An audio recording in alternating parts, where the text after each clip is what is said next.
You are an ordinary American boy and no different from the others. You spend a lot of time in the workshop with your father and dream of becoming like him, working on the railroad. And you decided that you must fulfill this dream at any cost. You dropped out of college and began self-teaching by working in a store, earning just 5 cents an hour. Thanks to your aspiration, you started moving up the career ladder and became a successful director. But everything changed one day when you saw the exact car you fell in love with at first sight. Then you realized that you want to build cars. Suddenly, you are invited to General Motors, which is on the verge of bankruptcy.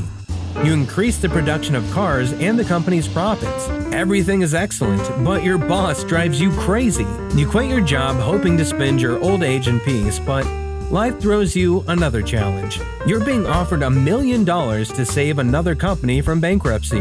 Then you did not know that this company would change the whole industry. Innovation, enthusiasm, determination, these all describe you and your company. Your name has become known to the entire world.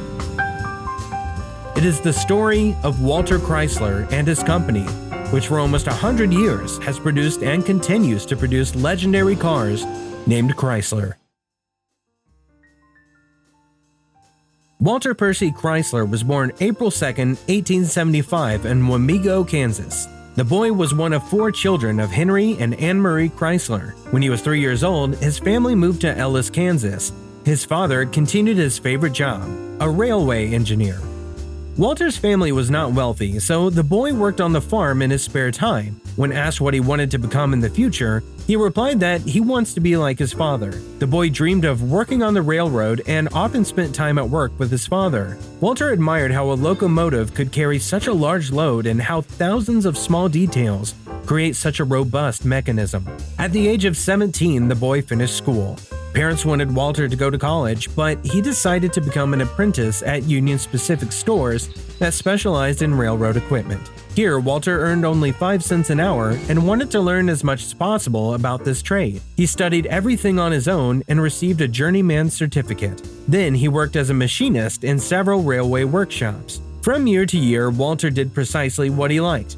He gradually climbed the career ladder and even came up with a name for himself: a plant efficiency specialist.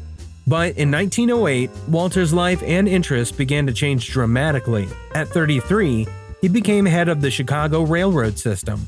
On this city's streets, he began to notice many new cars. With interest, he visited the Chicago Auto Show and saw a white locomobile with a red interior and elegant design. It was love at first sight.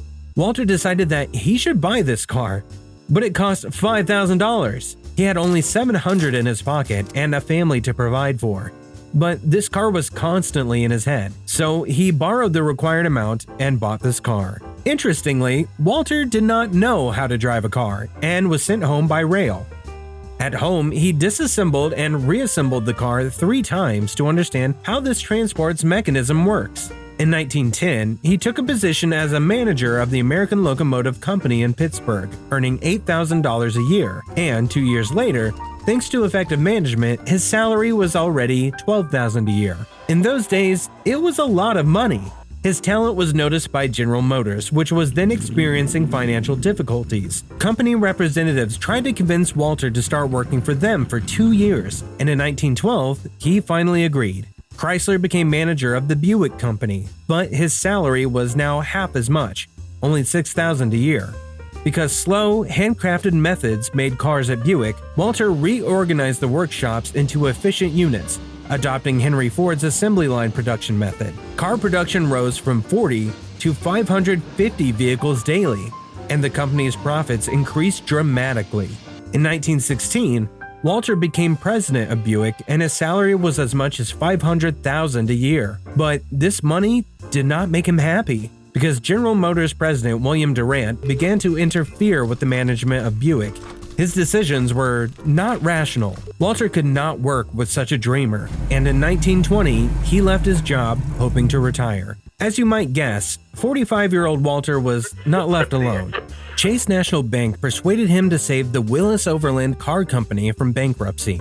Walter's salary for this project was $1 million a year. He soon took on a similar task of reorganizing the Maxwell Motor Company. Walter quickly changed the financial situation for Maxwell Motor Corporation. The financial improvement came in 1924 with the creation of a new car model, the Chrysler 6. It was a revolutionary car that had no analogs. The Chrysler 6 was distinguished by an outstanding design, a comfortable interior, and hydraulic brakes on all four wheels, which the company developed in-house. The car had a tight 6-cylinder engine with 68 horsepower. Together with other innovative details, the vehicle drove at a record speed of 75 miles per hour. Even Ford cars were slower. They were only 35 miles per hour. The Chrysler 6 cost only $1,565. In its first year, 32,000 units were sold, generating over $4 million in profits for the company. Following the success, Walter renamed Maxwell Motor Corporation to Chrysler Corporation. Taking advantage of the success of the first car, the company introduced 4 additional models known as the Chrysler 50, Chrysler 60, Chrysler 70, and Chrysler Imperial 80. These innovative Chrysler vehicles forced Henry Ford to shut down the Ford Motor Company for 9 months to create a new car model. But you may be upset to hear that Walter was not involved in the development of cars. He just managed the company well. Much of the products were done by Carl Breyer, Owen Skelton, and Fred Zetter, 3 engineers known as the Three Musketeers.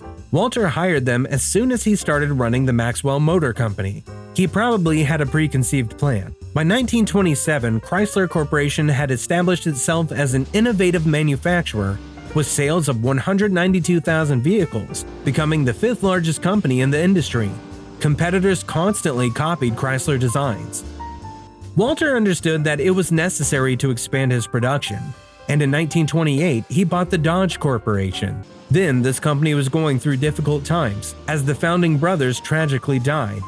After the purchase, Chrysler Corporation has become 5 times larger.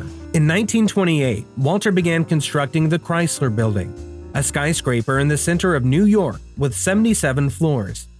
Many assumed that the headquarters of the corporation would be located here, but it turned out that the building had nothing to do with the business. It was built for the sons of Walter, who were not interested in automotive topics.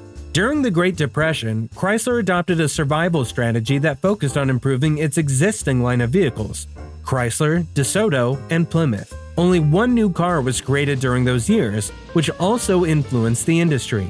The Airflow model was released in 1934 with the record speed of 90 miles per hour. The car had a body created according to all the rules of aerodynamics. To do this, Chrysler built the world's first wind tunnel. The new model also had an innovative automatic overdrive function used in modern cars like an automatic transmission. It was the last car produced under the direction of Walter Chrysler. He retired in 1935 and died 5 years later. In 1938, the company released an improved version of the Airflow called the New Yorker. This model has been produced for almost 60 years, a record in the automotive industry. This fact proves that Chrysler cars were of high quality and practical. Automotive production was suspended during World War II, and Chrysler switched to war production. The company produced engines for B-29 bombers, anti-aircraft guns, and tanks.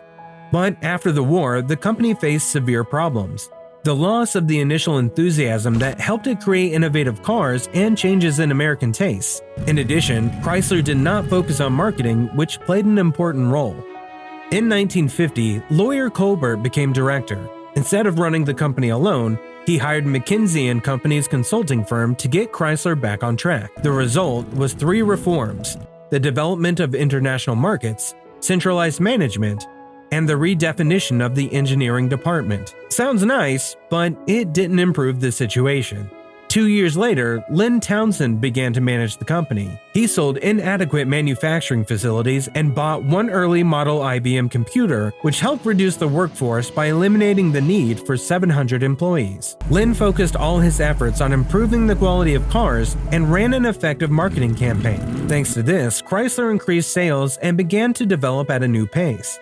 During the height of the American space age in the 1960s, Chrysler expanded to include an aerospace division and became the prime contractor for NASA's Saturn rocket program. By the end of this decade, the company's plants appeared in 19 countries. After such incredible success, hard times awaited the company. In the early 1970s, inflation, rising prices, foreign car imports, and an oil crisis began. Chrysler produced many expensive and large cars that required a lot of fuel. While few economical and cheap vehicles were built, they were in demand then. The company had $122 million in revenue in 1969 and lost $4 million the following year. Then accountant John Ricardo began to manage Chrysler Corporation. He reduced the number of employees and reduced wages, but he did not fix the main problem. The company continued to produce large cars. In 1974, the company's losses amounted to $50 million. The following year, $250 million. In 1978, the company lost another $205 million. It was probably the end of the company. Chrysler saved itself from bankruptcy through tense negotiations with the federal government, which guaranteed loans of up to $1.5 billion. The former top manager of Ford Corporation, Lee Iacocca, began to manage the company. He managed to revive the company in just 2 years, and in 1983, Chrysler returned the loan to the government. The 1980s brought exciting changes. The company developed new cars, minivans, which quickly became popular. In 1987, the Chrysler Corporation bought American Motors Corporation and its Jeep brand for $1.2 billion. 2 years later, a new car appeared, the Dodge Viper. At the show, people admired this car, and interest in Chrysler products returned. At the beginning of the next decade, the company was again at a loss. In 1991, the company lost nearly $800 million to prepare for the new Jeep Grand Cherokee Chrysler production and build a minivan plant. But these cars allowed the company to work stably for several years. From 1995, gasoline prices were low and large cars were popular. Then the Chrysler Corporation created the Dodge Ram pickup truck, the Town & Country minivan, and several SUVs, the Jeep Grand Cherokee, Jeep Wrangler, and Dodge Durango. In 1997, the company sold 2.9 million cars in a year, with a record $2.8 billion profit. Then no one suspected that the following events would be fatal for the company. In 1998, Chrysler and its subsidiaries entered into a partnership with Germany's Daimler-Benz AG, creating the combined company DaimlerChrysler AG. But it so happened that Daimler-Benz AG bought out all the shares of Chrysler. In the following years, everyone forgot about the company. No new cars were produced. But there were reports of the closure of the Eagle and Plymouth brands. For almost 10 years, the company was not heard from. But the most shocking thing was just beginning. In 2007, DaimlerChrysler AG announced the sale of 80% of the Chrysler Group to the American private equity firm Cerberus Capital Management. The following year, the global crisis began and car sales fell. As a result, Chrysler filed for bankruptcy protection in the hopes that the state would help as they did 30 years ago. But for almost a year, there were no results. In 2009, Fiat became the new owner of Chrysler. During the first year of this reorganization, Chrysler achieved a significant increase in sales by cutting many older brands. In May of 2011, the company reported its first quarterly profit in 5 years. In January of 2014, a new automotive company, Fiat Chrysler Automobiles, was created, headquartered in the Netherlands. The company expected sales to increase to 7 million units and a profit of 5 billion euros. At the time, SUVs became popular, so the company focused on producing Jeep cars. But soon, they were in big trouble with the government. The company installed software to generate false test results for diesel engine emissions. The company's offices were searched and the cars were removed from sales, losing several $billion. Because of the lodge, the company ruined its reputation. Because of this failure, the company had to look for a new solution to the problem. In 2019, it announced a merger with French manufacturer Peugeot. On January 4, 2021, the merger process ended and the new company name is now Stellantis. The company continues to produce the legendary Chrysler cars, which are popular in the market due to their practicality and comfort. Today, the brand may not be as well known as in 1925, but it has survived the most difficult of times, and it still has been building cars for almost 100 years.